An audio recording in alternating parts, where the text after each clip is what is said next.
নমস্কাৰ আসসালামু আলাইকুম মই আছাদা welcome back to my channel ওয়াজ বা আসিয়ানা আজি এটা সৰু মিনি ব্লগ আপোনালোকৰ আগলৈ লৈ আহিছো এটো মোৰ হাতত দেখিছে কি হয় বাৰু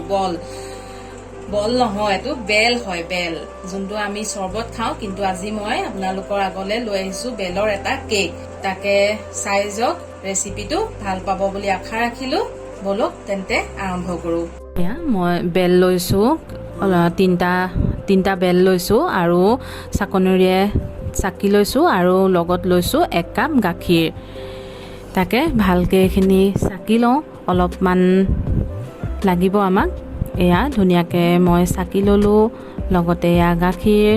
ধুনিয়াকে দেখিছেনে এনেকে চাকনিৰে আপোনালোকে চাকি ল'ব পাৰে নহলে গাখীৰত গুটেখিনি একেবাৰতে দি পেলাইও চাকিব পাৰে এয়া গুটেখিনি মই উলিয়াই ললো তাৰ পিছত 1 কাপ গাখীৰ মিক্স কৰি পেলাই এইখিনি এতিয়া ভালকে ফেটি লম অলপমান ভালকে ফেটি লম আৰু লগতে মই এটো বলটো অলপ হেৰি পালো কাৰণে মই চিচাৰ বল এটা ট্ৰান্সফাৰ কৰি ললো আৰু লগতে 4 চামুচ চেনি দিলো আৰু 2 চামুচ তেল দিলো আৰু লগতে এয়া দিছো ময়দা আৰু সদায় পিছি মানে চালি লোৱা ময়দা লোৱাটো বেছি ভাল হয় আৰু লগতে এয়া বেকিং পাউডাৰ দিছো যিহেতু কেক বনাইছো এয়া ধুনিয়াকে তাৰ পাছত